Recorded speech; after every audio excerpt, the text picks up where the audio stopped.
So stori brenin march ydy hwn. A bydda ni ddim yn gwybod ydy bod efo clustia ceffyl ar dechrau'r stori mae barbar fo newydd marw. Mae'n fuming, cos mond y barbar yma a mam fo, dwi'n meddwl, sydd yn gwybod bod efo clustia ceffyl. Cos mae pob tro efo coron fo'n, so sa neb arall yn gweld. So mae yna fod ceremony yma, lle mae y brenin fod i tynnu coron fo off a roed y coron wrth traed fo. A mae hyn fod i promotio y ddaear i tyfu crops a llysia a pethau iach. A mae y person sy'n advise fo, well ti wneud. A mae'n fatha, na, dwi ddim yn tynnu coron fi off. So mae advise fo, wow, okay. A mae'n dewis am walk trwy'r tre a'r trwy'r kingdom. A mae'n gweld barbar, a mae'n fatha, ti'n meddwl pwy sy'n angen barbar newydd, y brenin. So mae'n mynd at fo a dweud, dwi'n nabod y brenin, da ni'n best mates actually. Mae'n angen barbar newydd. Ti'n digwydd bod yn person sy'n gallu cadw secret stwff yn iawn.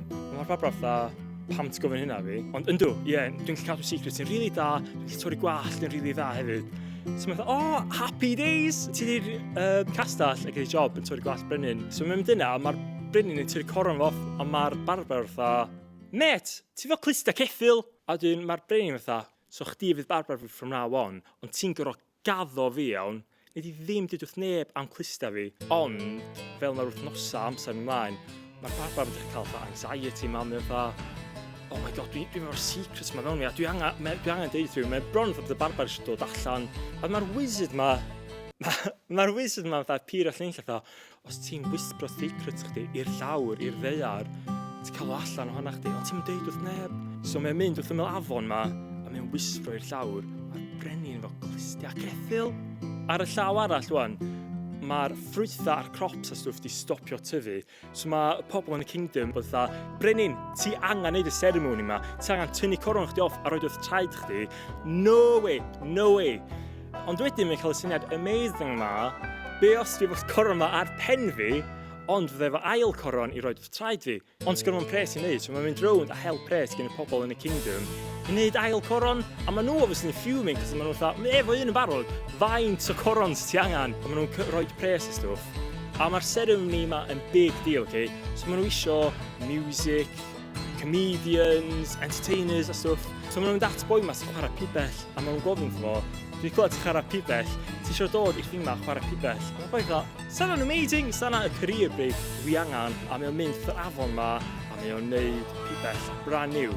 So mae'n turn fo i chwarae'r pibell yn y ceremony, mae'n mynd i chwarae fo, os a ddim music dod allan, yr unig beth sy'n dod allan o'r pibell ydy gen brenin mach clustia ceffyl. So mae y brenin yn fuming, mate, mae'n fatha, nes i ddeud chdi, ffocin peid o deud wrth neb bod fi o ffocin clustia ceffyl, gont. Mae'r braf fatha, nes i'n deud wrth neb.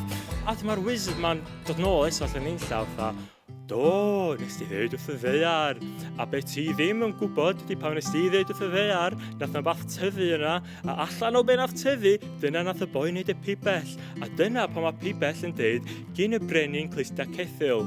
A mae'r brenin sy'n mynd yn fed up, mae'n tynnu coron fo, fatha sbiwch anna fi, dwi efo clustia ceffyl, Ond obviously sy'n neb chwerthin ar ben fo, cos mae dal yn brenin. A mae'n really taken aback by this, mae'n fatha, nice one, mae'n really nice. A mae'r pobl obviously dal yn fuming, cos nhw wedi talu am y coron yma. Ond dwi'n meddwl, moral of the story ydy, i peidio bod yn ashamed os da chi efo clustia ceffyl. Peidiwch bod ofni os da chi efo rhan ohonoch chi, da chi'n embarrassed, cos mae'n rhan ohonoch chi a embrace who you are.